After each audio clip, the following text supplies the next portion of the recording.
So yeah, which programming language do you all prefer for coding? Is it Java only or some other programming language? So yeah,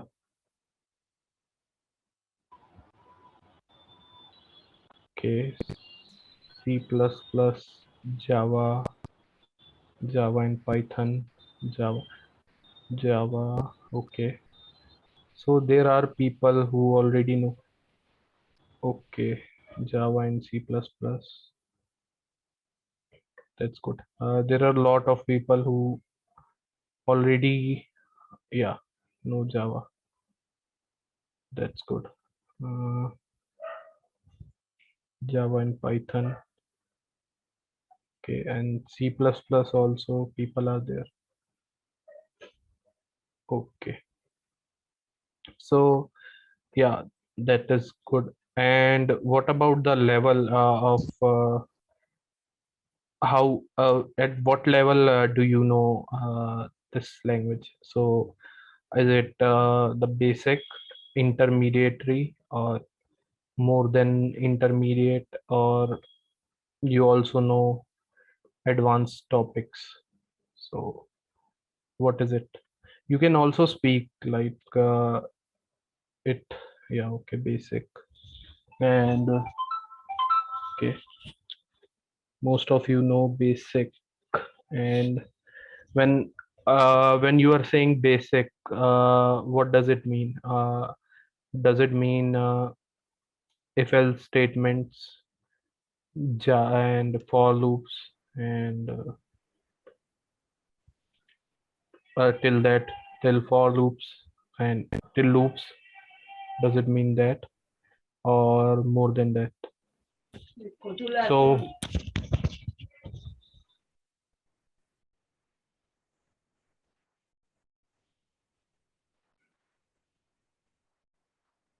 okay, so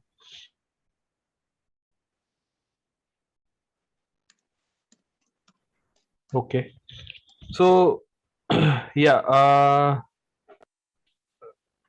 so I will be starting with basic only. So yeah, because there might be some people in this class who might not be aware about anything in Java. So is there anyone who is not aware about anything in Java, has never ever coded in Java?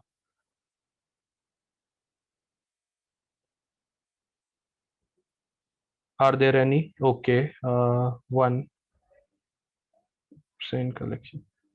Anyone else who has never worked in Java? Okay, two. Okay, so in which year you all are, or you are all of you are pass outs, or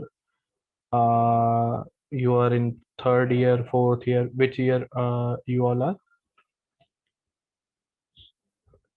21 pass outs. And what about others? 21. Okay,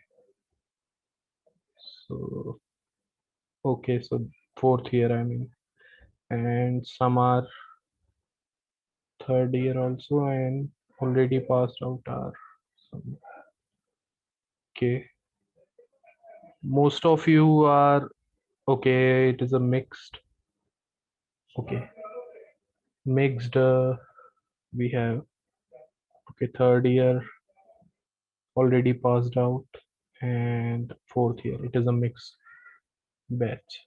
Okay, so yeah, I will start with this from the basics. So I guess we have had a bit of uh, discussion.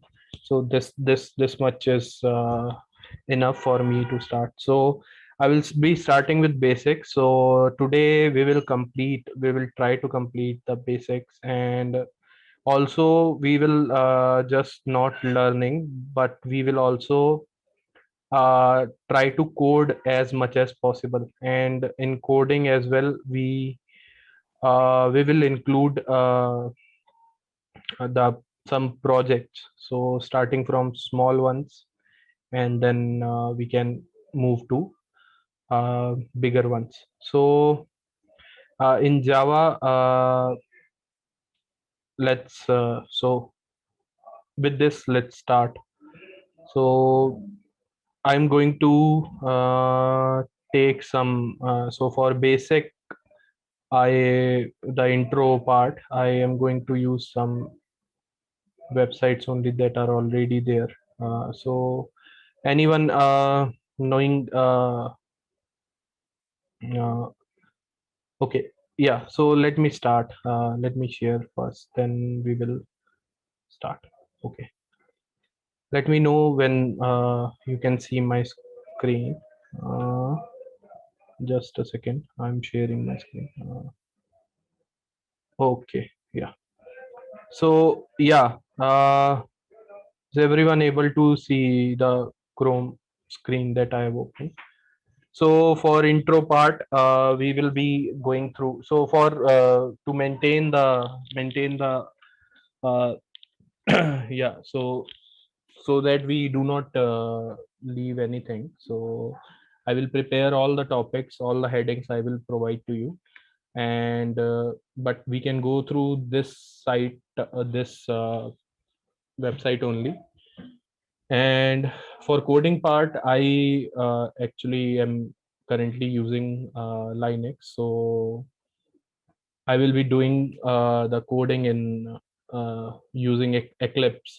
So if you don't have Eclipse, you can do it in Notepad++ also. I will tell if there is any issue while running the program. So what is the so currently what are you people using for running Java programs? So those who are using, at least what are you using to write Java programs? So which software is it? Are you using Notepad++? You can speak actually. I might not be able to see the chat while sharing. So if possible, you can speak. Okay. IntelliJ IO. NetBeans. Okay, some people are using NetBeans Sir. and IntelliJ. Eclipse, Intel IJ. What else? Notepad++. Is anyone using that? Notepad++. Okay, no one is using that. Okay. Okay, fine. So I actually it should be preferred Notepad++, but currently I will be using Eclipse only. But any other we can code in any other software that are available. So it's your own choice. I am not going to prefer and suggest any other software. But if you want to learn from code, so that all the code so that you write all the code, nothing is pre-written, then you can also use Notepad++.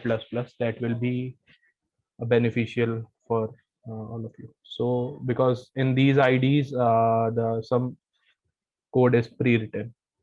So yeah, that is why you can also use Notepad++ if required. So let's start. We have had so a lot of intro. So now let's see what is how what is Java and how is it different from any other. So some of you people are have some of you have worked in programming languages like C, C++. And what is the difference between C and C++? Can anyone tell? What is the difference in both of the languages, C and C++? C++ use OOPS concept and C is not. Okay, the C++ is the object-oriented programming language, but C is not. And okay, so and what is the what if what is the difference in C++ and Java?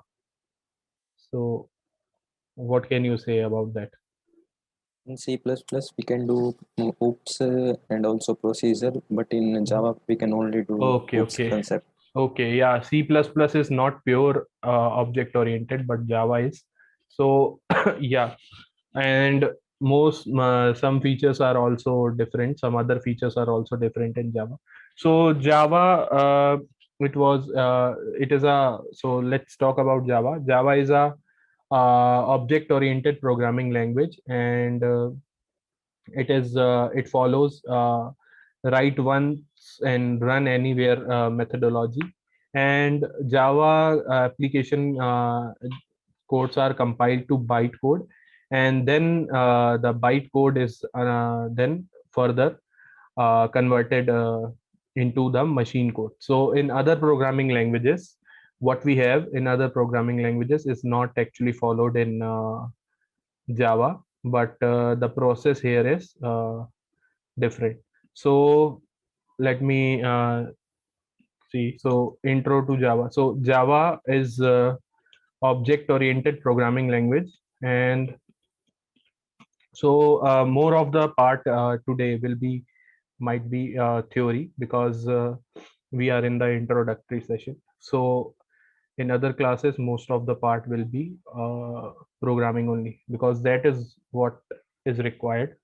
Theory part is not actually required, because you have most of you have uh, basic knowledge of programming language, whether it is C, C++, or any other language. Just the syntax is different. Otherwise, most of the concepts are always almost same. So Java is an object-oriented programming language. That means that in Java we consider everything as an object. So we will see what is that properties that Java has achieved from being an object-oriented programming language, and why Java is different from other programming languages. Baki programming languages like C, C++, these were ऐसा क्या हुआ कि मतलब जावा ज्यादा use होती है then C plus plus and more और is better, इसका मार्केट भी ज्यादा है C plus plus say. Now that Python has come and it is at some places overtaking it. But what happened with Java that was not there earlier available with any other programming language? What was that? So yeah, Java में ऐसा क्या था? So the best feature that made Java most popular was that Java is platform independent language. और यही सबसे बड़ा feature था जिसने मतलब इसको ज्यादा जावा इस जिस वजह से ज्यादा चली। प्लेटफॉर्म इंडिपेंडेंट लैंग्वेज का मतलब क्या है? जैसे कोई भी प्रोग्रामिंग लैंग्वेज है हमारी पहले, जैसे सी हो गई, सी प्लस प्लस हो गई, उसमें क्या होता था कि अगर हमारी मान लो सी लैंग्वेज है, तो सी लैंग्वेज कोई भी लैंग्वेज में अगर हमने कोड लिखा है, then that code needs to be compiled and then we run it on so compilation means converting our source code into machine code. So अगर मान लो सी लैंग्वेज की बात करें, तो सी लैंग्वेज में क्या है, हमारा हमारा जो सोर्स कोड है that is converted into C हो गया या C++ हो गया, that is on compilation that is converted into which code? Machine code means that 0 1, but the binary code that is understandable by the machine को जो code under समझ आता है, उस कोड में हमारा जो है सोर्स कोड कन्वर्ट होता है. बट अगर हम जावा की बात करें, if we talk about Java language, then for Java it is not the case. Java में क्या होता है, एक बीच का पार्ट आ जाता है दैट मेक्स इट जो इसको मतलब इसकी एडवांटेजेस लेके आता है. तो सोर्स कोड हमारा किस में कन्वर्ट होता है? मशीन कोड में नहीं कन्वर्ट होता है, किसी और चीज में कन्वर्ट होता है, एंड देन वो हमारा जो बीच वाला कोड होता है उसको हम फाइनली मशीन कोड में कन्वर्ट करते हैं। और इसका डिसएडवांटेज क्या है, मान लो कि हमने कोई एक विंडो कोड लिखा जो विंडोज के लिए लिखा हमने, सी प्रोग्रामिंग लैंग्वेज में हमने एक कोड लिखा जो हमने ऐसी मशीन पे लिखा जो विंडोज मशीन थी या 64 बिट मशीन और 32 bit machine. then we converted it into machine code, and that machine code, वो जो machine code बनेगा उसके corresponding, that will also be with उसके सारे जो वो होंगे, वो फीचर्स या जो भी प्रॉपर्टीज होंगी दैट विल कम कम किसके साथ मतलब वो मैच करेंगी, that will match with the that 64 और 32 bit Windows machine configuration for which you have compiled that C language code. But Java में क्या है, हमारा एक जो सोर्स कोड है that is not directly converted. तो अगर मान लो सी वाली लैंग्वेज में ये डायरेक्टली विंडोज वाली मशीन के लिए 64 बिट के लिए हमने इसको कंपाइल किया और ये कन्वर्ट हो गया हमारा, मान लो जार फाइल या exe फाइल में कन्वर्ट हो गया, then if we try to run that this C code the program in किसी और इन्वायरमेंट में ले जाए, मान लो इसको हम मैक में रन करें या इसको हम रन करें लाइनेक्स पे, तो ये कोड रन नहीं होगा। क्यों नहीं होगा? बिकॉज ये सोर्स कोड का जो मशीन कोड बना था, that machine code was only suitable for running on sorry Windows platform. So that is why वो वहाँ पे रन नहीं होगा मैक में या लाइनेक्स में, या अगर थोड़ा सा भी आर्किटेक्चर का भी चेंज आता है तो उसमें रन नहीं होगा। तो because this machine code is machine dependent means the machine on which it is compiled, there it will run। but ऐसा क्या हुआ कि जावा में क्या डिफरेंस आया? anyone knows? okay, you can say anyone। जावा में ऐसा क्या हो गया कि ये हमारा खत्म हो गया? Byte code. हाँ, that was byte code. So source code उसमें जावा में कन्वर्ट होता है सॉरी एक्सक्यूज मी, या सोर्स कोड हमारा जावा में पहले कन्वर्ट होता है byte code. This byte code this bite code is machine independent code. ये कोई भी मशीन होगी उस पर डिपेंड नहीं करेगा। ये बाइट कोड हमारा किसी भी मशीन पे डिपेंड नहीं करता है। और फिर तो हमारा जो जावा का कंपाइलेशन प्रोसेस है दैट इज लाइक सॉरी, हमारा जो कंपाइलेशन जावा का प्रोसेस है that is like source code, then it gets converted into bytecode, and then it gets converted into machine code। so this bytecode, ये bytecode जो है हमारा ये कोड हम कहीं पे भी किसी को भी शेयर कर सकते हैं और वो किसी भी मशीन में रन हो जाएगा। तो ये बाइट कोड अगर हम विंडोज की मशीन में हमारा कोड कंपाइल कर रहे हैं तो ये बाइट कोड हमारा अपना सेम बनेगा, मतलब तो मतलब अगर विंडोज में अपने कोड कंपाइल किया है तो बाइट कोड सेम बनेगा, चाहे लाइनेक्स में कर लें, चाहे मैक में कर लें, 32 बिट में कर लें, 64 बिट में कर लें, किसी भी प्रोसेसर में कर लें। तो ये जो बाइट कोड की वैल्यू होगी ये किसी के लिए भी चेंज नहीं होती है। वो same byte code will be generated for every platform. And but जो ये बाइट कोड है इसको रन करने के लिए जावा के पास एक अपनी अलग एक अपना अलग एक चीज होती है, सॉफ्टवेयर बोलो, प्रोग्राम बोलो, that is Java virtual machine. तो हर किसी चाहे वो विंडोज हो, चाहे वो मैक हो, चाहे वो कोई भी ऑपरेटिंग सिस्टम हो या कोई भी वो हो, उसके लिए हर किसी के लिए Java virtual machine, we call it in short we call it JVM। it is different for every it is different uh, for every environment, for every uh, we can say every environment we can say, and that is why मतलब byte code same बनता है but her machine के लिए हमारा JVM अलग होता है। तो हमको चेंज क्या नहीं करना पड़ता, हमको बाइट कोड, हमने एक बार कोड लिखा वो बाइट कोड में कन्वर्ट हो गया, हमको वो चेंज नहीं करना है।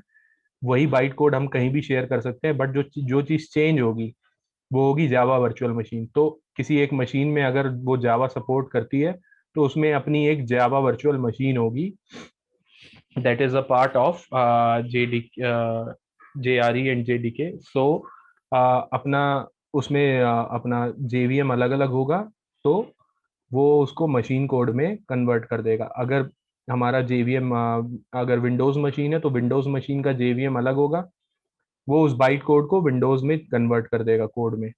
और हमारा JVM लाइनेक्स का अलग होगा, तो वो सेम बाइट कोड को लाइनेक्स वाले मशीन कोड में जिस जिस मशीन के लिए उसको कन्वर्ट करना है उसमें कन्वर्ट कर देगा। तो ये जो बाइट कोड है that make the Java platform independent. So इसलिए हमारा जो है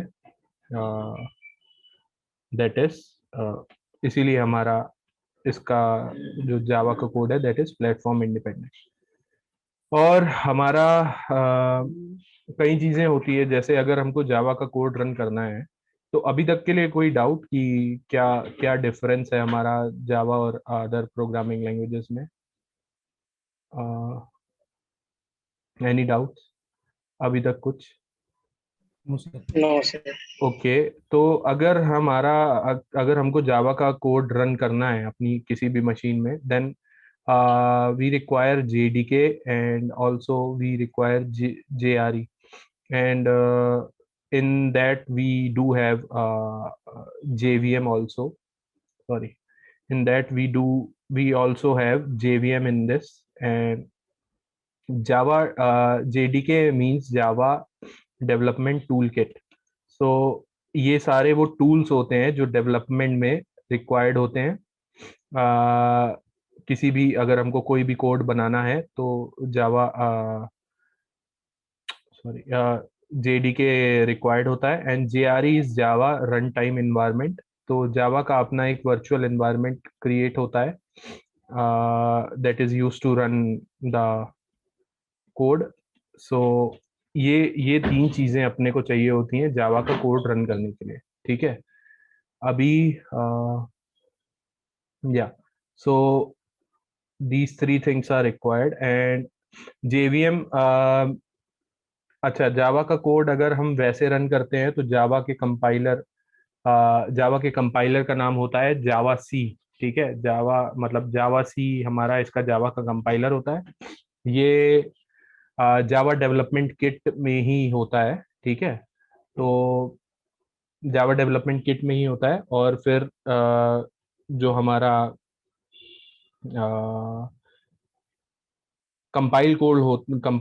ये कोड जब कंपाइल होता है तो वो हमारा बाइट कोड में चेंज हो जाएगा, and then the byte code is further converted into machine code with the help of JVM, ठीक है। तो एक चीज और एक काम और करते हैं इसमें। Late me share this now, late me share this या ओके। तो इसमें अपना जैसे देखो हिस्ट्री दी हुई है, that is not much, but इतना बस तुम लोग को पता होना चाहिए। जेम्स गोसलिंग क्रिएटेड जावा 1991। सो ये राइट वंस रन एनीवेयर का मतलब क्या हुआ? राइट वंस मतलब एक बार हमने कोड लिखा और फिर उसको कहीं भी चला सकते हैं हम। क्यों चला सकते हैं? वो बाइट कोड की वजह से, क्योंकि वो बाइट कोड को हम उठाएंगे और कहीं भी रन कर देंगे, बिकॉज हमारे पास हर मशीन के लिए JVM अलग अलग है। तो history is this Sun Microsystems में बनी थी ये, और जेम्स गोसलिंग ने 1991 में इसको बनाया था जावा को। तो पहले इसका नाम ओक था, then it was then name to Java, ठीक है। तो ये अपना इसकी थोड़ी सी हिस्ट्री है। Then Java terminology. सो कुछ टर्म्स हैं जो हमको पता होने चाहिए। JVM is a Java virtual machine. ये एक प्रोग्राम होता है या ये एक सॉफ्टवेयर होता है that is use to convert our byte code into the machine code. ठीक है, जावा का जो कंपाइलर होता है उस कंपाइलर का नाम हम जावा सी। तो अगर कभी भी आप कोड रन करोगे नोट पैड प्लस प्लस से कंपाइल अगर करना होगा, वैसे तो आप हम लोग अगर किसी आईडी का यूज करते हैं जैसे नेटबीन्स या अपना एक्लिप्स हो गया या कोई भी इंटेल आईजे कोई भी हो गया, तो दे ऑल्सो कंपाइल, वो अपने आप कंपाइल भी कर देता है, फिर उसको एग्जीक्यूट भी कर देता है कोड को। बट कंपाइल कर, अगर हम कंपाइल और एग्जीक्यूट अलग अलग करें, कंपाइलेशन का मतलब है कि केवल कन्वर्ट कर दिया, और एग्जीक्यूशन का मतलब है कि उस कोड को रन भी कर दिया। कंपाइलेशन का मतलब है कि हमने उस कोड को बस मशीन कोड में कन्वर्ट कर दिया। तो दोनों अलग अलग चीज़ें हैं, तो कंपाइल करना और एग्जीक्यूट करना दोनों अलग अलग चीज़ें हैं। बट जब भी हम ये आईडी यूज़ करते हैं तो कंपाइलेशन और एग्जीक्यूशन साथ में होता है। बट अगर हम अलग अलग करें तो जैसे नोटपैड प्लस प्लस में अगर हम चाहें तो केवल इसको कंपाइल जावा सी कमांड से हम कर लेते हैं, तो डॉट जावा फाइल जो होती है वो डॉट क्लास फाइल में हमारी चेंज हो जाती है। तो बाइट कोड जो होता है हमारा, बाइट कोड बन जाता है जावा सी करने से, और that is a dot class file. ठीक है, और रनिंग फेज में जब हम इसको रन करते हैं तो जेवीएम हमारा बाइट कोड एग्जीक्यूट कर देता है जो कंपाइलर ने जनरेट किया होता है। ठीक है, और इसी इसी जेवीएम की वजह से हमारी जो प्रोग्रामिंग जावा प्रोग्रामिंग लैंग्वेज है that is platform independent programming language. ठीक है, बाइट कोड क्या होता है? Bite code is the code that is that is that we get after compilation. So after compilation we get a dot class file. So इस dot class file में जो code होता है वो हमारा बाइट कोड होता है। ठीक है, तो जावा डेवलपमेंट किट, तो it consist of all the required softwares, all the required libraries, all the required programs that are needed for us to make any Java program. So Java development kit, it consists, so it is a complete Java development kit that includes, इसमें ही हमारा compiler भी होता है, Java development kit में ही हमारा JRE भी होता है, देन जावा डिबगर्स, जावा डॉक्स, मतलब जितनी भी सारी हमारी चीजें हमको रिक्वायर्ड है वो हमको जेडीके में मिलेगी। तो अगर हमको कोई भी जावा का प्रोग्राम रन करना है तो पहले हमको जेडीके को इंस्टॉल करना होता है। जावा के जेडीके को इंस्टॉल करेंगे, उसी में कंपाइलर होता है, उसी में हमारा जेवीएम भी आ जाता है। देन जेडीके में हमारा जेआरई भी होता है। जेआरई हमारा वो पार्ट होता है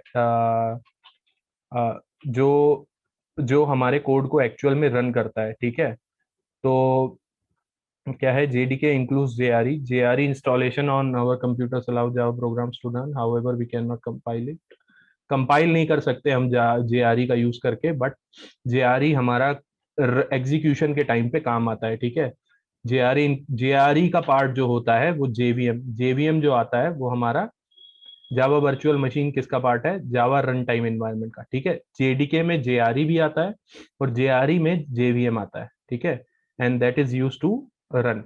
एक और हमारा फंक्शन होता है जावा में, दैट इज गार्बेज कलेक्टर। तो garbage collector is also a program that is use to manage the memory in the Java program. और कोई भी ऑब्जेक्ट्स जो अभी पहले कभी हमने बनाए थे प्रोग्राम में और अब वो यूज नहीं हो रहे हैं, ठीक है, ऐसे प्रोग्राम्स, ऐसे ऐसे ऑब्जेक्ट्स को जो हमारा प्रोग्राम, जो फीचर हमारा जो जावा ने हमको प्रोवाइड किया है दैट इज गार्बेज कलेक्टर। तो जो आ, मतलब जावा में जैसे उसमें सी प्लस प्लस अगर तुम लोगों ने पढ़ी है तो उसमें तुम लोग के पास दो चीजें होते हैं, एक कंस्ट्रक्टर होता है and the other one is destructor is also there if I am right. So destructor में हमारा जो उसका काम क्या होता है कि वो ऑब्जेक्ट्स को डिस्ट्रॉय करने के काम आता है, बट जावा में ऐसा अलाउड नहीं है। हमको कंस्ट्रक्टर तो अलाउड है जावा में, बट डिस्ट्रक्टर नाम का अपने पास कुछ नहीं होता है। तो अगर हमको किसी ऑब्जेक्ट्स को खत्म करना है तो that is the thing that is done by garbage collector. ठीक है, सो गार्बेज कलेक्टर वो ऑब्जेक्ट्स को मतलब रिकलेक्ट कर लेता है that are not referencing any values. कोई भी वैल्यू अगर कोई भी अपना वो नहीं कर रहा है रेफर कोई ऑब्जेक्ट, तो गार्बेज कलेक्टर के लिए वो वैल्यू मतलब उस गार्बेज कलेक्टर उसको कलेक्ट कर सकता है। और बट ये गार्बेज कलेक्टर कब रन होगा कब नहीं रन होगा ये हमारे ऊपर नहीं है।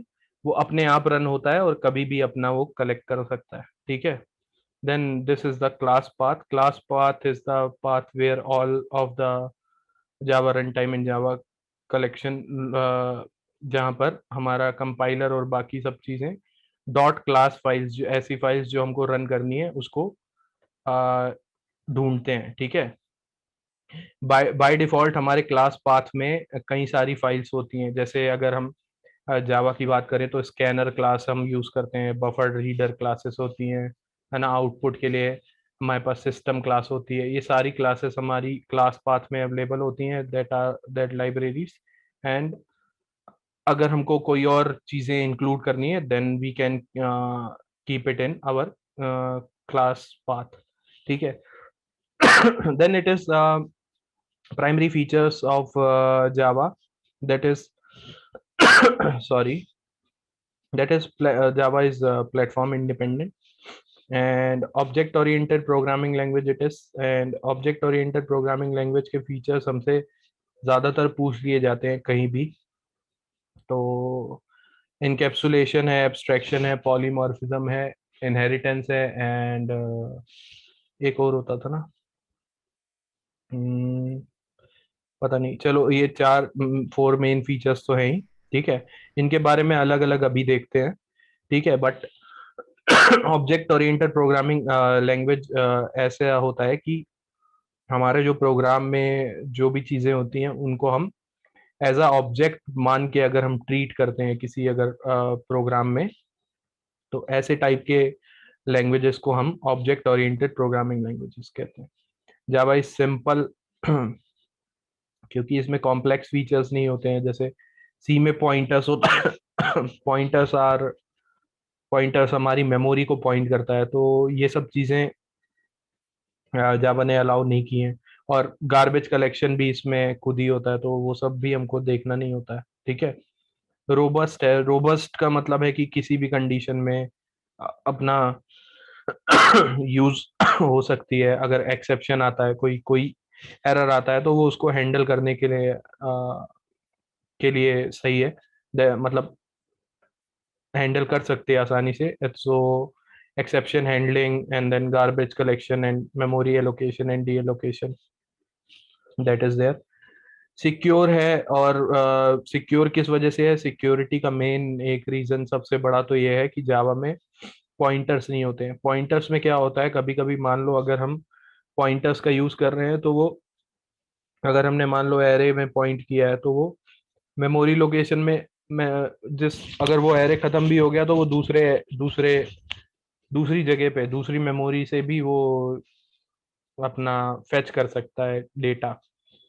बट जावा में क्योंकि पॉइंटर्स नहीं है, that is why it is मतलब इसमें ऐसा कोई सिक्योरिटी का इशू नहीं है कि जितनी स्पेस इसको एलोकेटेड है उसके बाहर जाके उस चीज को एक्सेस कर ले, ठीक है। एंड देन डिस्ट्रीब्यूटेड है, रिमोट फंक्शंस इसमें बहुत है। मतलब एक कंप्यूटर से दूसरे कंप्यूटर में हम कोई प्रोग्राम रन कर सकते हैं कुछ भी। और इंटरनेट के लिए तो बहुत ही बढ़िया लैंग्वेज है जावा। हर ब्राउजर सपोर्ट करता है Java language. And then it is multi threading भी हम लोग कॉन्सेप्ट देखेंगे। Multi threading is like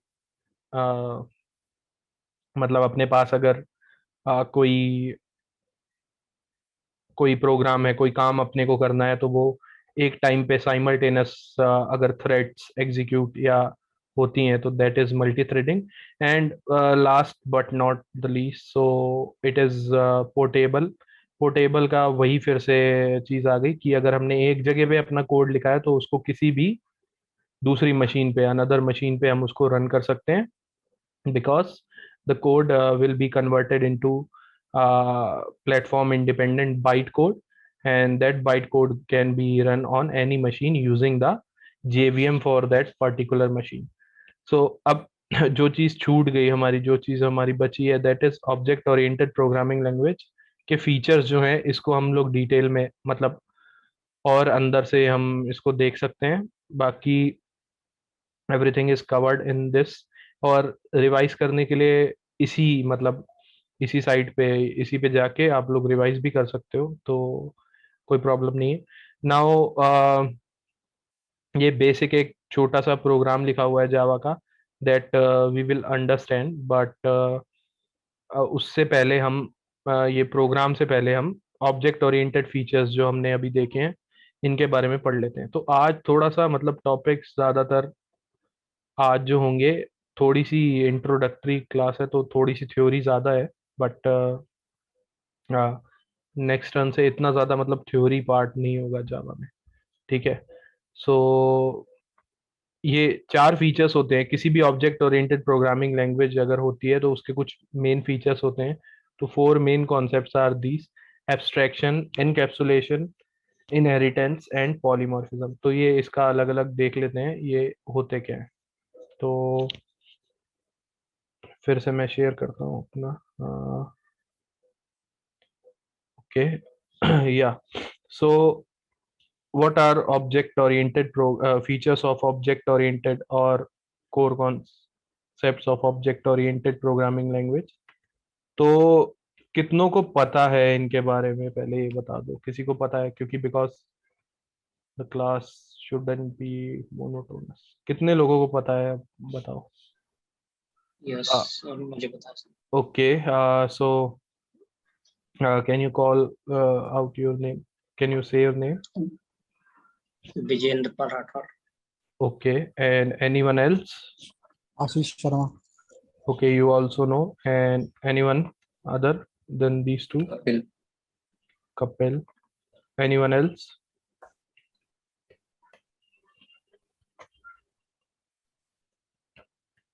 Anyone? What is the fourth one? Abstraction, polymorphism, inheritance, encapsulation. encapsulation. And एक और होता है, लेकिन हाँ वो होता है शायद क्लास या ऑब्जेक्ट, ऐसा कुछ। ठीक है, इन्हीं में आ जाते हैं तो अंदर ही। हाँ इसी में आ जाते हैं। तो ठीक है, किसने किसने मतलब कौन कौन बोला? One was Kapil and then Ashish. First one, who was the first one? Vijendra. Vijendra. And 3 लोग ही हैं बस जिनको इनके बारे में पता।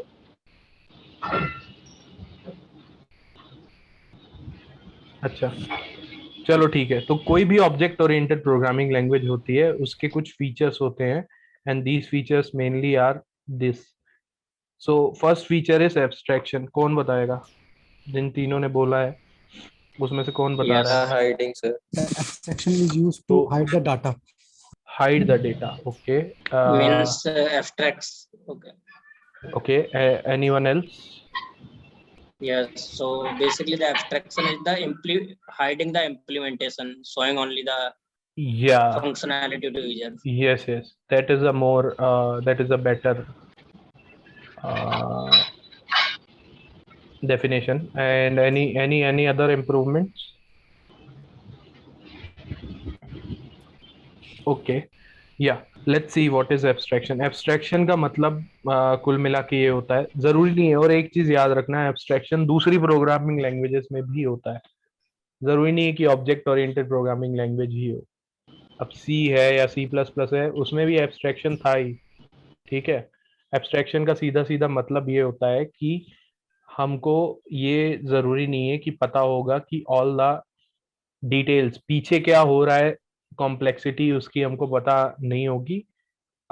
ये होना, कॉम्प्लेक्सिटी पता होना जरूरी नहीं है, बट हमको ये पता होना चाहिए कि किसी चीज को यूज कैसे करना है, ठीक है। जैसे मान लो अगर अपने को साइकिल चलानी है तो हमको ये जानना जरूरी नहीं है कि साइकिल बनी कैसे, ठीक है, बट अपने को ये पता होना चाहिए कि साइकिल चलानी कैसे है।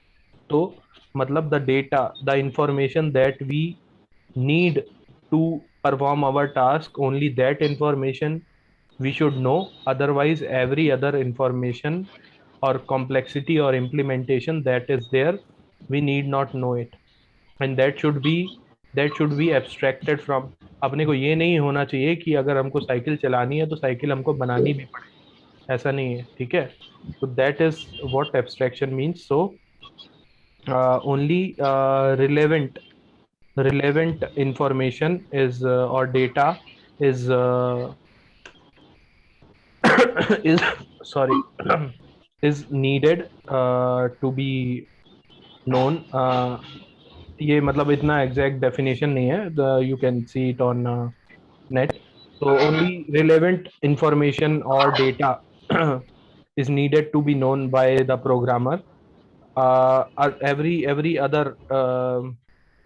Every other complexity that is associated, every other complexity that is associated with the functionality or that is happening in the background should not be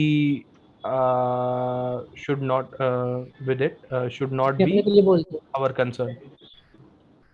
Sorry, anyone is saying anything? Should not be our concern. So if you are speaking only, then only unmute, otherwise you can go on mute.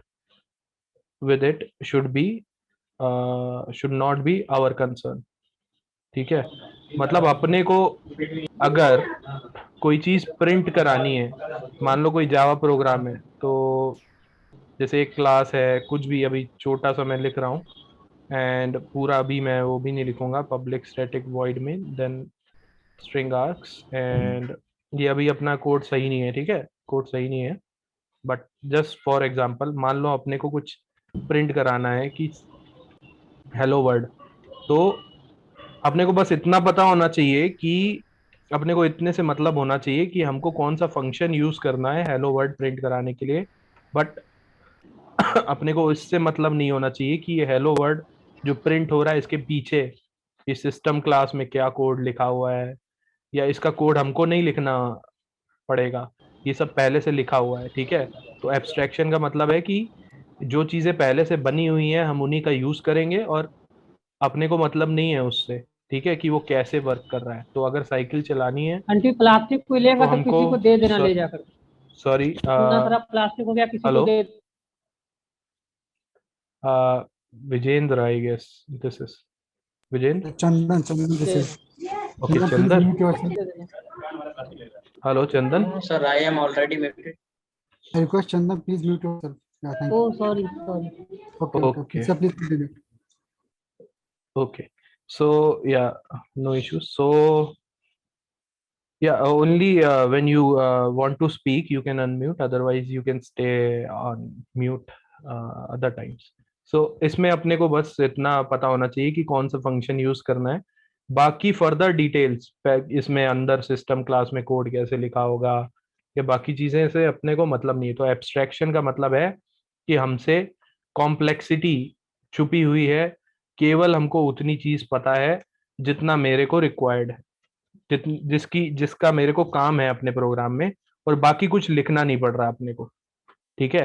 अब अगर एक एक code, इसका भी code system dot out dot println, इसके लिए भी आपको बार बार पूरा सिस्टम लेवल पे अपने को लिखना पड़ता, तो हो सकता था ये एक लाइन में हेलो वर्ल्ड प्रिंट कराने के लिए ही हमको 10 लाइन का कोड लिखना पड़ता। पहले हम आउटपुट स्ट्रीम से मिल वो करते, फिर हम कुछ और हार्डवेयर से, हार्डवेयर वाला भी कोड हम ही लिख रहे होते, ठीक है। तो this is called abstraction. what is polymorphism? I guess so out of 3, so you can say Ashish, you can tell what is polymorphism.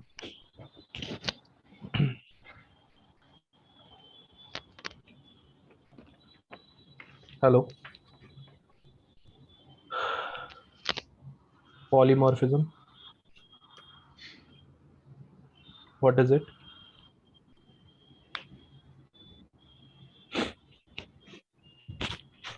Hello. So anyone can tell. Yes, so basically polymorphism is the one action performed more than one way. Sorry, I couldn't understand. Can you repeat? Means polymorphism is the one action performed more than one ways is called one action polymorph. performed in more than one way. Okay. Yeah. मतलब काम एक ही करना है but अलग अलग तरीके से कर सकते हैं, ये कह रहे हो? Yes, correct. अच्छा, हाँ, ये मतलब नहीं होता है वैसे पॉलीमॉर्फिज्म का कि काम एक ही हो रहा है बट अलग अलग तरीके से। नहीं, ये मतलब नहीं पॉलीमॉर्फिज्म का, बल्कि इसका जस्ट उल्टा कर दो कि काम अलग अलग हो रहा है, मतलब एक ही तरीके से भी नहीं होना चाहिए। तो अगर एक चीज अपना मोर देन वन काम कर सकती है, मतलब एक फंक्शनैलिटी एक से ज्यादा काम कर सकती है, ठीक है, इस चीज को हम Yes. कहते हैं पॉलीमॉर्फिज्म। जैसे सो वन ऑब्जेक्ट या वन क्या बोलेंगे इसको, I am not getting the word, one object और वन फंक्शन और any one resource can if it can perform more than can perform more than one operation,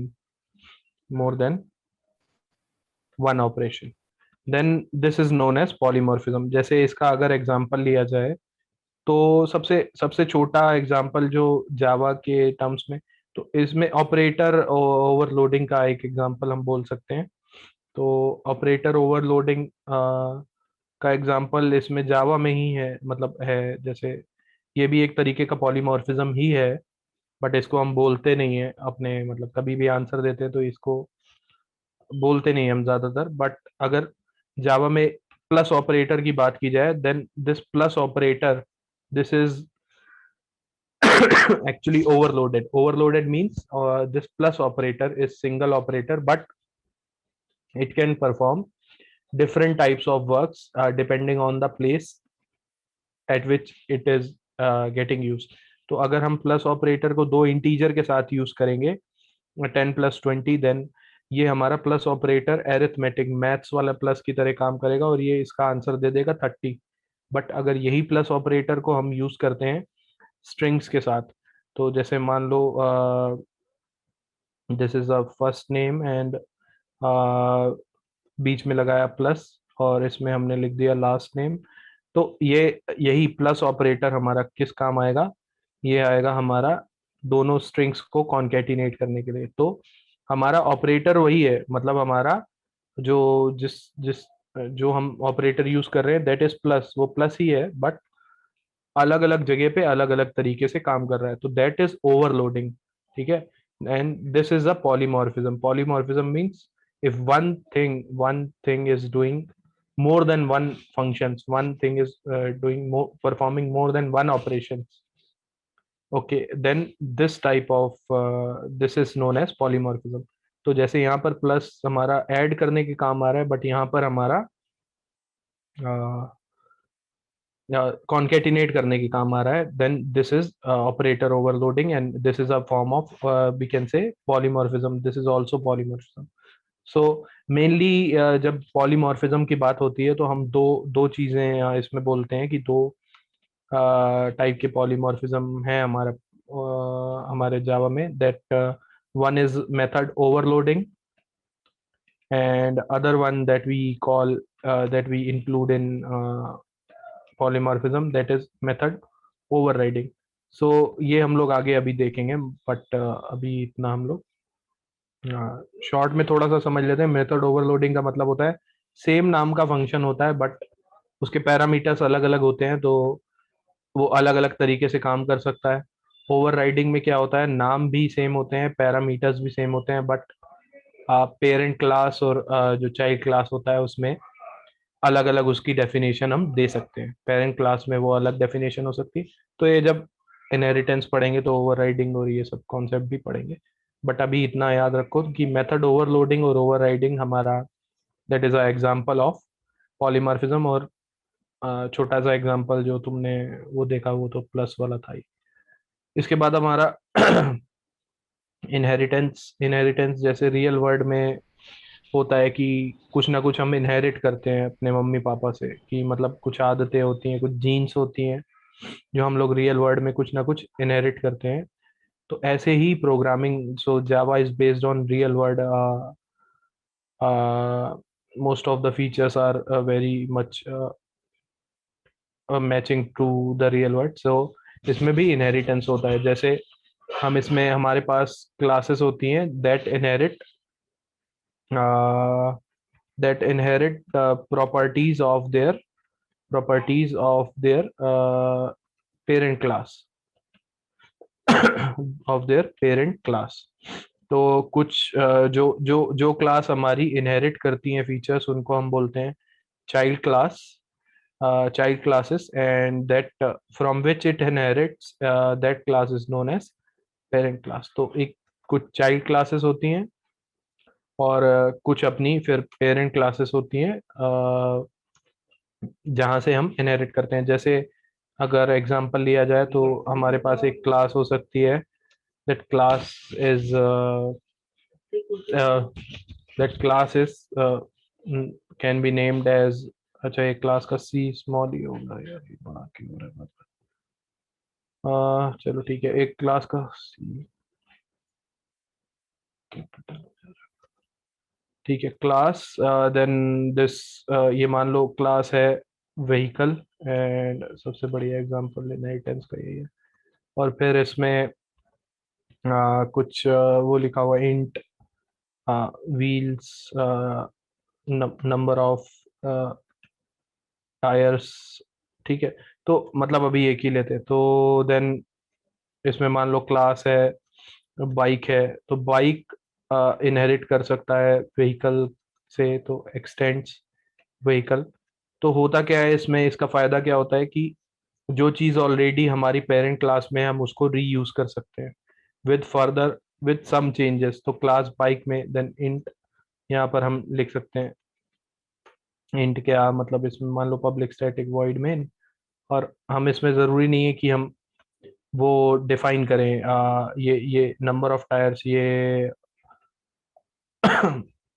मतलब variable जरूरी नहीं है हम इसमें डिफाइन करें. We can just use it without defining it. So number of tyres equal to 2. तो मतलब होता क्या है कि कुछ फीचर्स जो मतलब हम, तो ये बाइक जो है that is a child class. इसने कुछ एक्सटेंड किया मतलब एक्सटेंड्स कीवर्ड से हम इनहेरिट कर लेते हैं फीचर्स अपने पेरेंट क्लास से. तो इसने एक्सटेंड किया व्हीकल क्लास को. तो जो इसमें प्रॉपर्टीज थी, अभी तो एक प्रॉपर्टी है, छोटा सा एग्जांपल लिया है केवल समझाने के लिए, बाकी आगे और देखेंगे. तो इसने नंबर ऑफ टायर्स इसको फिर इनहेरिट कर लिया, फिर विदाउट वी आर, हमने कहीं पर इसको इधर इस क्लास में डिक्लेयर नहीं किया, बट वो इसमें अवेलेबल हो जाएगा. बाइक है, तो ऐसे ही एक और अपनी क्लास भी हो सकती है. जैसे क्लास है अपना कार है, then car is also a vehicle, so we can extend vehicle here, and then we can further. तो इस हिसाब से हमारा जो कार का है उसमें पब्लिक स्टैटिक वॉइड में, ये सब मैं अभी समझाऊंगा इसका स्ट्रक्चर कैसा है कि ये पब्लिक स्टैटिक वॉइड मेन इसका क्या मतलब होता है, तो क्लास क्या है. तो number of tyres here we can give 4. So मतलब पेरेंट क्लास इनकी सेम है, and we are just changing the values depending on the child class. तो ये this is one example of inheritance. मतलब क्लास जो ऑलरेडी है उसको हम किसी दूसरी क्लास में इनहेरिट कर रहे हैं. इनहेरिट करने का मतलब यही है कि उसके फीचर्स को हम, जो पेरेंट क्लास है उसके फीचर्स को हम अपना चाइल्ड क्लास में भी ले आ रहे हैं, और हमको कुछ चेंजेस करने हैं तो देन वी कैन चेंज. और इसी में इनहेरिटेंस में ही हमारा, अगर मेथड में कुछ चेंजेस कर देते हैं then that is known as method definition में अगर चेंजेस कर देते हैं then that is known as method overriding also. तो ये सब ये भी देखेंगे, मतलब डिटेल में अभी देखेंगे, बट अभी के लिए केवल इंट्रो है इसका. Then the last property for this is that is encapsulation. Sorry. So what is encapsulation in object oriented programming language? Who can tell? it is a combination like it bounds the data and function Sir, together. encapsulation is data binding.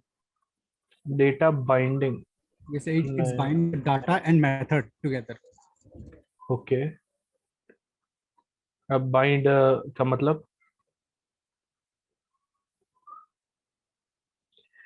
तो मतलब इसका ये है कि ये एक साथ, मतलब कोई भी चीज जो हमारा डेटा होता है और जो हमारा फंक्शंस होते हैं, जो हमारे मेथड्स होते हैं, उनको एक साथ एक कैप्सूल की तरह एक किसी चीज में बांध देना, इसको हम बोलते हैं encapsulation. And that data and methods, functions, Java के फंक्शंस को हम मेथड्स बोलते हैं. तो data and methods are encapsulated in one entity, and that entity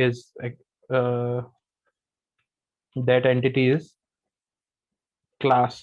मतलब कुछ भी अगर इसमें होगा, that will be present inside the class. तो कुछ भी अगर हमारे पास जावा में हम कोई भी प्रोग्राम लिखते हैं, तो उसमें कोई भी चीज है, तो उसमें वो चीज अपनी जो है वो क्लास के अंदर ही होगी, क्लास के बाहर कुछ नहीं हो सकता. जैसे यहाँ पर ये है, जैसे मान लो ये यही वाला एग्जांपल देखो, तो इसमें क्लास है बाइक हमारी, and then it is extending this vehicle class. And चलो, तो ये क्लास है, ये क्लास के ब्रेसेस यहाँ पे ये स्टार्ट हुए, यहाँ खत्म हुए, और इस क्लास के अंदर ये मेथड है, एक main method, and then this is a variable also. तो मतलब डेटा वेरिएबल में हमारा डेटा है, तो डेटा और मेथड्स को जो चीज बाइंड करके रखती है, दैट इज द क्लास. और ये सारी चीजें इनकैप्सुलेटेड होती है inside the class, and that entity is class जो इसको बाइंड करके रख रहा है. और इससे हमारा जो फायदा होता है, दैट इज द सिक्योरिटी. सो अगर सारी चीजें हमारी सॉरी किसी क्लास के अंदर है, देन द मतलब उस क्लास का जो ऑब्जेक्ट होगा, that only will be able to access the, उसके पास जो अगर अथॉरिटी है, then only it will be able to access that data और मेथड्स. तो ये मतलब होता है एनकैप्सुलेशन का. तो सारी चीजें मतलब एक क्लास के अंदर ही हमारी बाइंड की हुई है, एनकैप्सुलेटेड है. ठीक है. तो ये ऑब्जेक्ट ओरिएंटेड फीचर्स थे 4 हमारे. किसी भी ऑब्जेक्ट ओरिएंटेड, इनहेरिटेंस के अंदर इसके टाइप्स भी होते हैं ना sir? Sorry can you come again? Sir inheritance के अंदर टाइप्स भी होते हैं ना? क्या भी होता है? क्या होता है? टाइप्स. टाइप्स. Yes sir. अच्छा अच्छा अच्छा, Some इनहेरिटेंस के types. multi-inheritance, okay okay okay. हाँ, इनहेरिटेंस के टाइप्स भी होते हैं, बट अभी तो इंट्रो दे रहा हूँ. जैसे single level, multi level, multiple inheritance. But multiple एक चीज होती है multiple inheritance. So that is a easy part, छोटा छोटा पार्ट है. जैसे ये हमारा जो है, ये दिस इज सिंपल इनहेरिटेंस की एक क्लास का एक को एक्सटेंड कर रहे हैं. Multiple inheritance is not supported by Java, that you need to know, that you can keep in mind. So C++ में होता है multiple inheritance also, but तो inheritance अभी अलग से पढ़ेंगे, तो तब उस समय मतलब ये सारी चीजें डिटेल में पढ़ लेंगे. ठीक है. तो उसके टाइप्स होते हैं, that is true, but अभी इतना इंट्रो ही रहने देते हैं इसको. तो इनहेरिटेंस क्योंकि अलग से अपना एक टॉपिक भी है, पॉलीमॉर्फिज्म भी हमारा, ओवरलोडिंग एंड एवरीथिंग एल्स जब होगा तो उसमें कवर हो जाएगा. ठीक है. And now let's see the basic the structure that is followed in Java. तो अगर प्रोग्राम लिखना है अपने को, तो पहला प्रोग्राम अब अपने को हम देखते हैं. ठीक है. तो उसका प्रोग्राम का वो क्या होना चाहिए अपने को वो देखना है. तो इसमें देखो, जैसे ये इन्होंने लिखी हुई है basic Java program to print hello world. तो इसमें क्या है अपना, सबसे पहले ये ऊपर 2 कमेंट लिखे हुए हैं. कमेंट तो अपने को जितने लोग भी हैं उनको सबको पता ही होगा क्योंकि सी में भी कमेंट होते हैं, सी प्लस प्लस में भी होते हैं। तो कमेंट क्या होता है, ऐसी लाइंस ऑफ कोड, ऐसी लाइंस जो हमारा कंपाइलर इग्नोर कर देता है, जो कि प्रोग्रामर के लिए समझने, कोड को समझने के लिए होती हैं कि कोड में क्या हो रहा है, या थोड़ा बहुत डॉक्यूमेंटेशन करने के लिए। बाकी कंपाइलर को उससे कोई मतलब नहीं होता, और वो हमारे कोड का पार्ट नहीं होता है, ठीक है। तो हमारे लॉजिक का पार्ट नहीं होता है, but that is for the understanding of the programmer, ठीक है। तो हम यहाँ पर बस है दो, तो सिंगल लाइन कमेंट्स जो होते हैं वो डबल स्लैश से हम दे सकते हैं।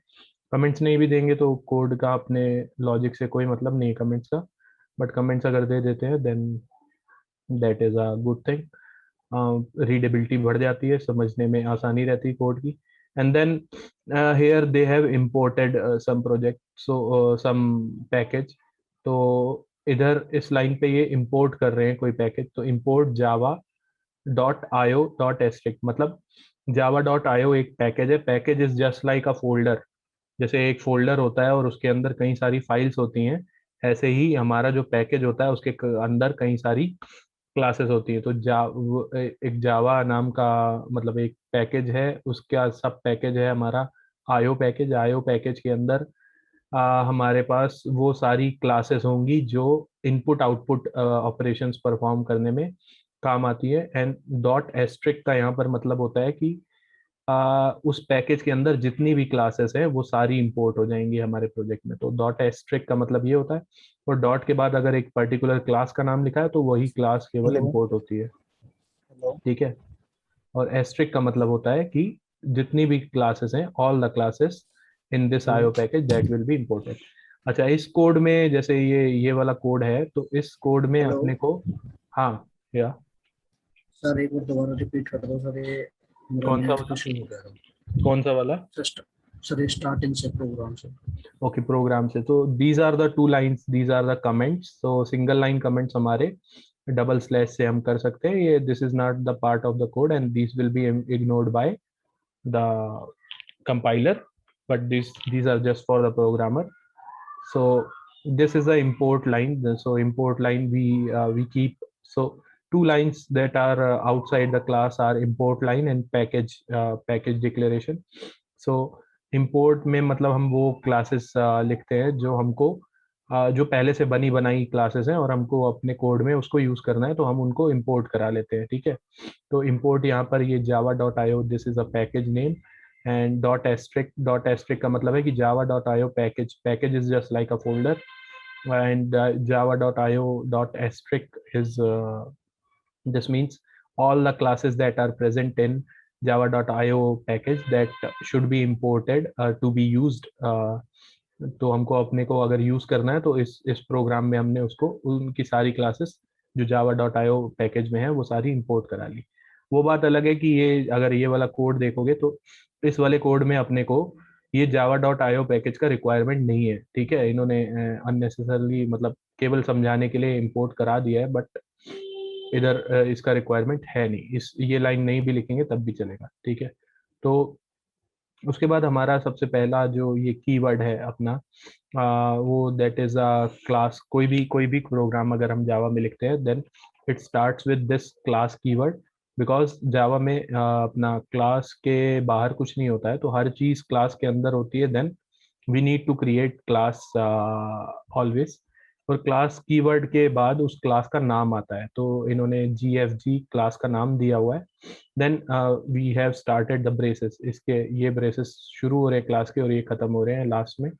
और इस क्लास के अंदर हमारे पास एक मेथड है public static void main string args. ये मेथड जो है हमारा दैट इज फिक्स्ड, हमारा ये जो मेथड है दैट इज फिक्स्ड। ये पब्लिक स्टैटिक वॉइड मेन ही मेथड होना चाहिए हमारा, क्योंकि अगर हमको कोड एग्जीक्यूट कराना है, क्योंकि अगर क्योंकि जो JVM है वो इसी मेथड से हमारा कोड को रन करना शुरू करता है, ठीक है। और आगे हम देखेंगे क्यों ऐसा है, क्या है मतलब। तो JVM को पता है कि अगर ऐसा मेथड है जो पब्लिक स्टैटिक वॉइड मेन है तो इसके अंदर का कोड ही वो सबसे पहले रन कराता है, ठीक है। तो वो that is fixed. String as these are for the command line inputs if we are going to give in our code। अगर हमको कोई इनपुट देना है कमांड लाइन के थ्रू, कमांड लाइन के थ्रू मतलब at the time of run time, run होने के बाद नहीं, रन होने से पहले ही हमको अपना साथ में ही रन करते टाइम ही अगर हमको वो देना है, तो उस वो वाले जो इनपुट होंगे वो इस एरे के अंदर आ जाते हैं।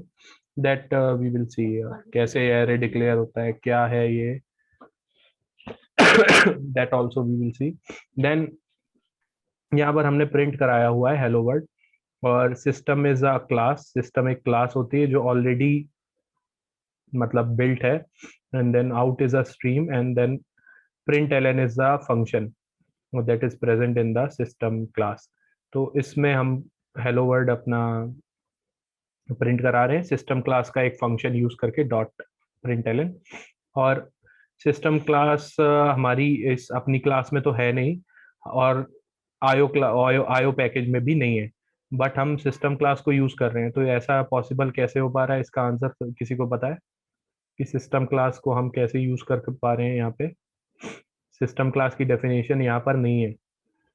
अपनी क्लास में तो हमने सिस्टम नाम से कोई क्लास तो बनाई नहीं अपनी फाइल में, और java.io में भी सिस्टम क्लास नहीं होती है। तो कोई बता सकता है कि ये सिस्टम क्लास जो है कहाँ से आती है जो प्रिंट कराने के यूज होती है? एनीवन?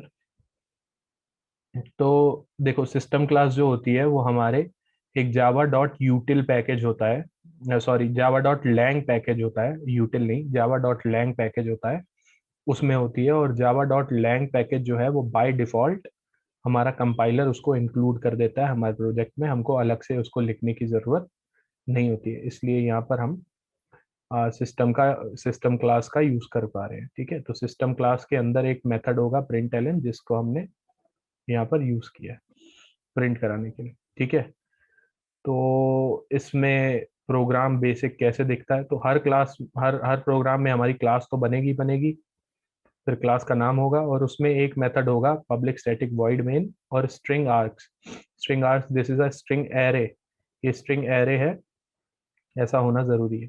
तो देखो पब्लिक इसलिए होता है क्योंकि जेवीएम जो है वो इस फाइल का पार्ट नहीं है, और अगर उसको इसको कॉल करना है तो इसको पब्लिक होना जरूरी है। पब्लिक का मतलब है कि इस मेथड को, ये मेन मेथड को इस क्लास के बाहर के ऑब्जेक्ट्स भी एक्सेस कर सकते हैं। स्टैटिक का मतलब ये होता है कि इस मेथड को कॉल करने के लिए कोई भी ऑब्जेक्ट की रिक्वायरमेंट नहीं है, ऑब्जेक्ट बनाने की जरूरत नहीं पड़ेगी। वॉइड का मतलब जो बाकी लैंग्वेजेस में होता है वो वही इसमें भी होता है, कि वॉइड का मतलब ये है कि ये कोई भी वैल्यू रिटर्न नहीं करेगा। एंड मेन, ये वाला मेन मेथड जो है ये हमारा स्टार्टिंग वाला मेथड होता है, और ये string is an array of argument. So it is a मतलब अगर कोई भी हमको इनपुट वैल्यूज देनी है तो वो स्ट्रिंग टाइप में अपने पास आ जाती है, उसको हम जिस टाइप में चाहें कन्वर्ट कर सकते हैं एट द रन टाइम अगर हम कोई इनपुट वैल्यूज पास करते हैं।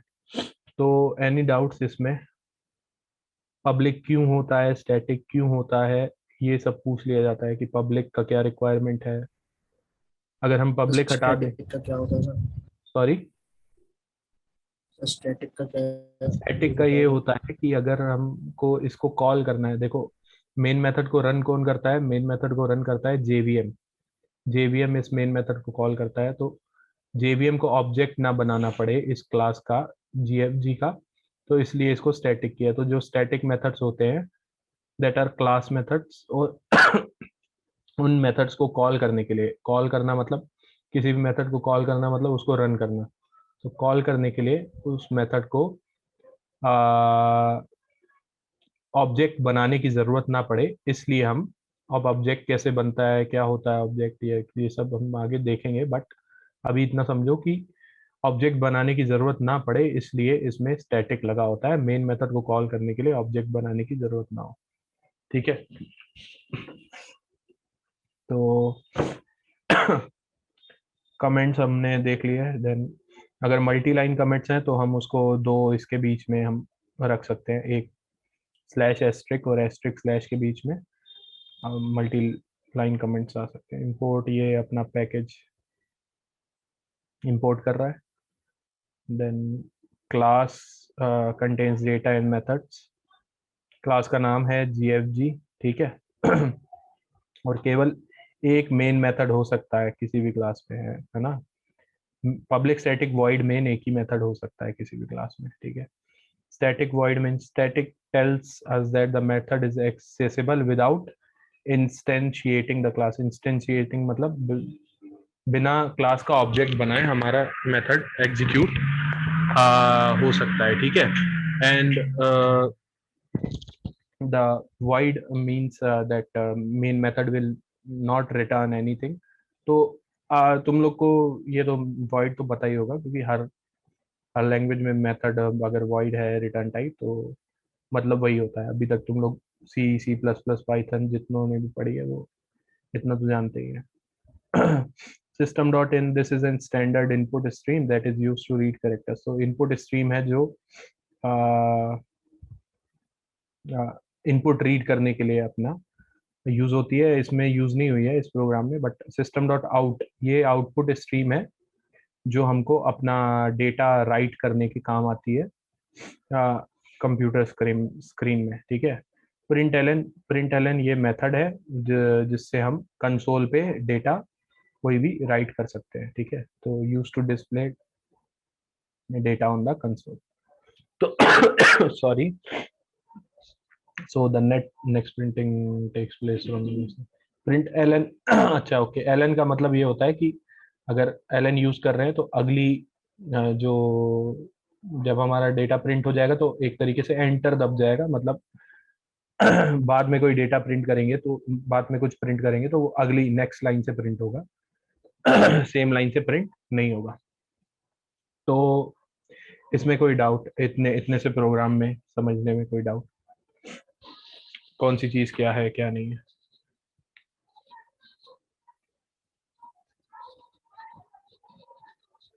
कोई डाउट?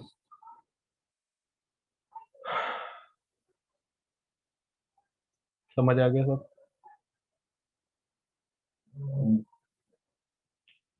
के आई एज्यूम सबको समझ आ गया है। Then okay, we can see that this program quickly in so this is, let's make a new Java project and then we can keep first or class project name as hello world app और कुछ भी मतलब रख सकते हैं। then Java project we have sorry disk by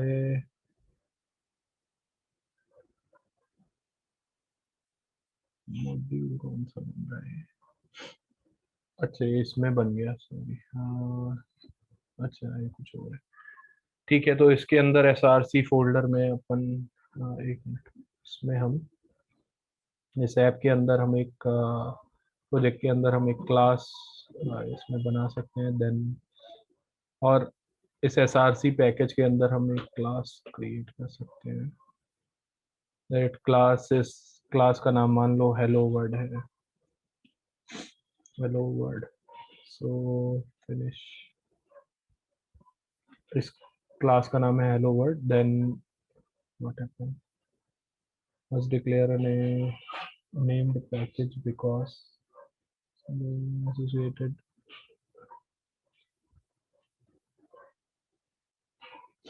okay, तो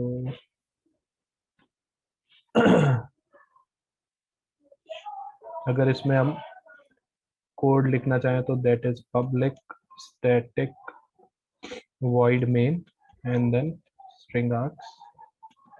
string args that is an array। so array का नाम कुछ भी दे सकते हो, args जरूरी नहीं है लिखना, a भी लिख सकते हो, तो कई लोग args ही लिख देते हैं। तो system dot out dot println we can have hello world। so this is what तो अगर हम कुछ इंपोर्ट नहीं भी करेंगे तो कोई एरर नहीं आएगा अपने को। और देन वी कैन, क्या हो रहा है ये, मैं src में वो डाल दूँ।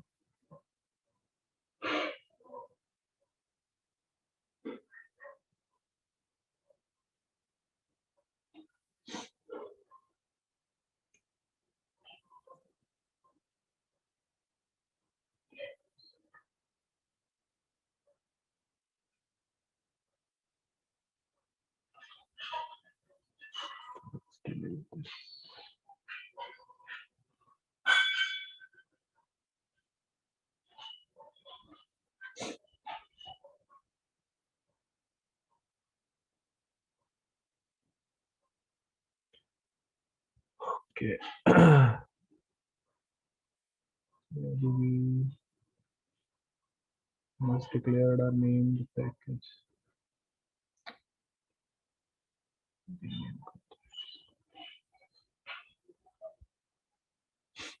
Mhm.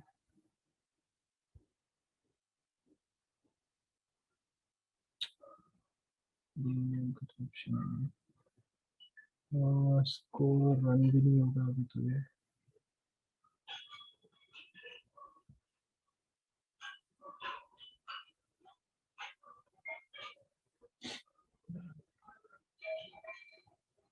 मॉड्यूल बनाई क्यों नहीं आ रही है?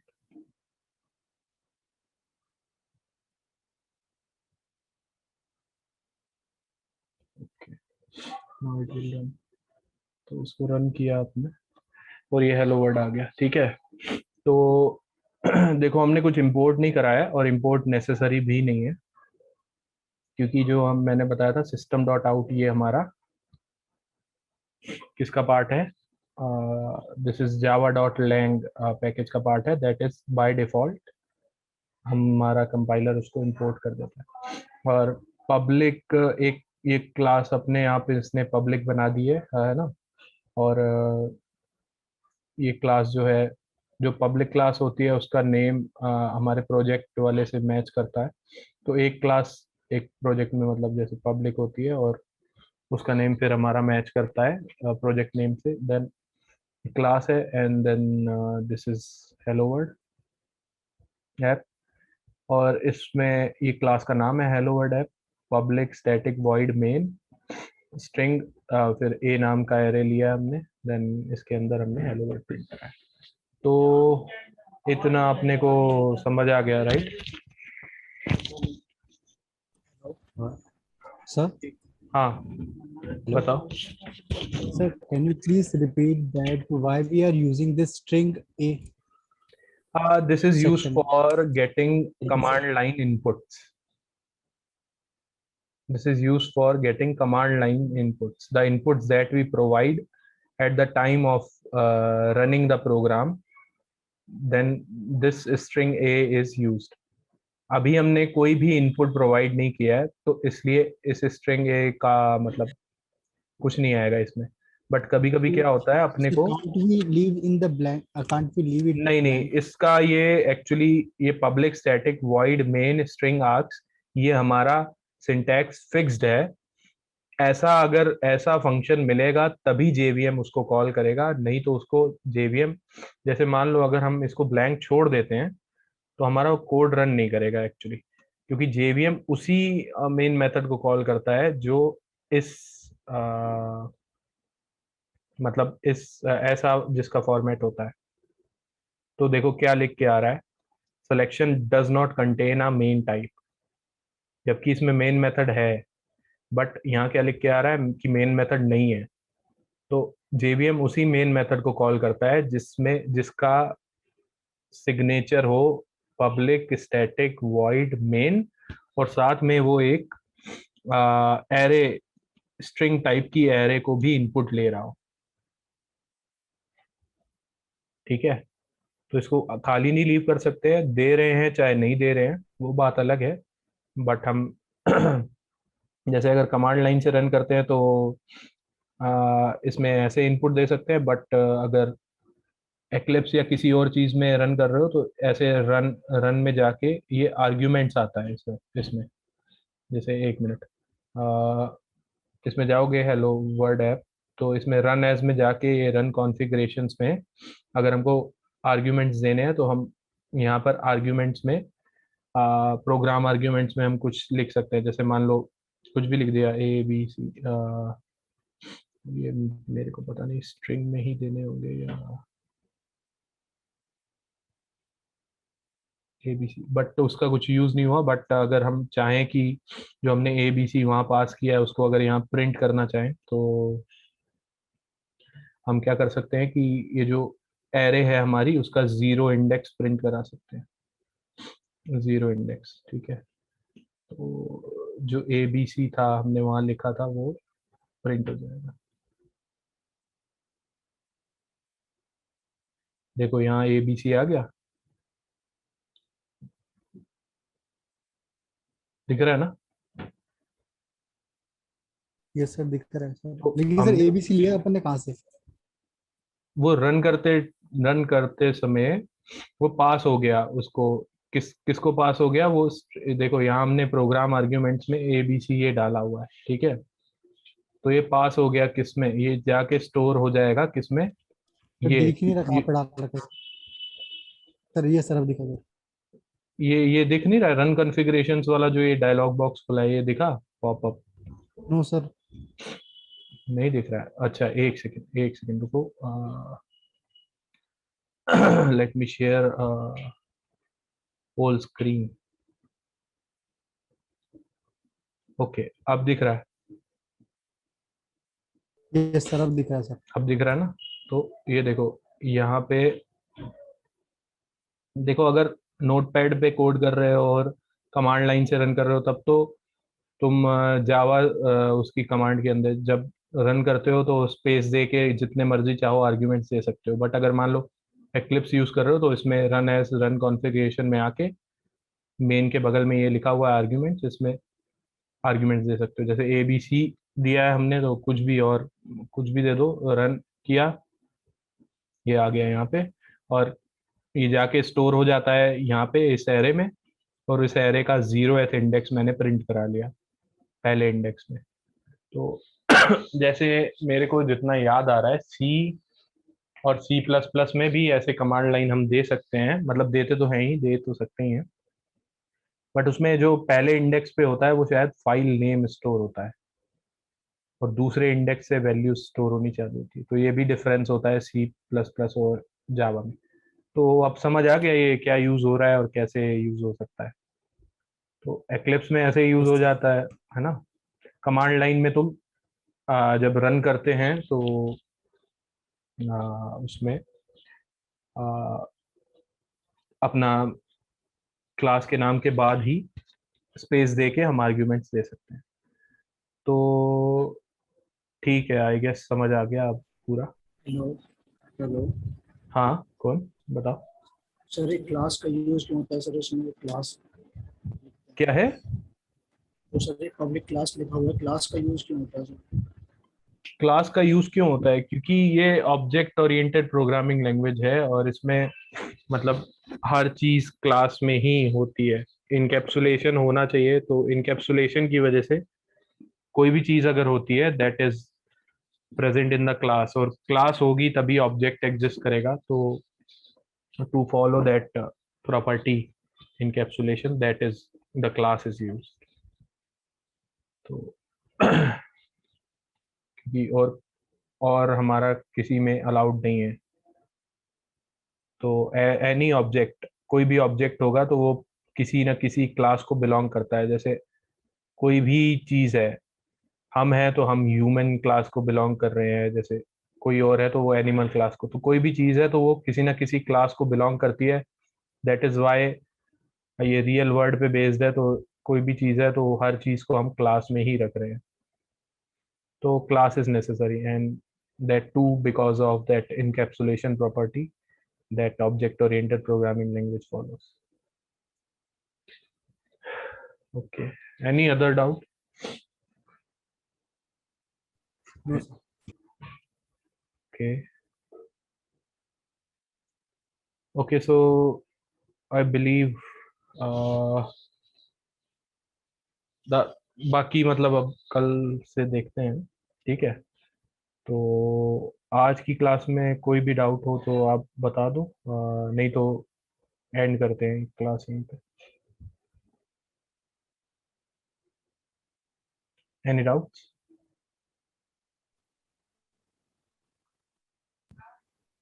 No sir. Okay, then thank you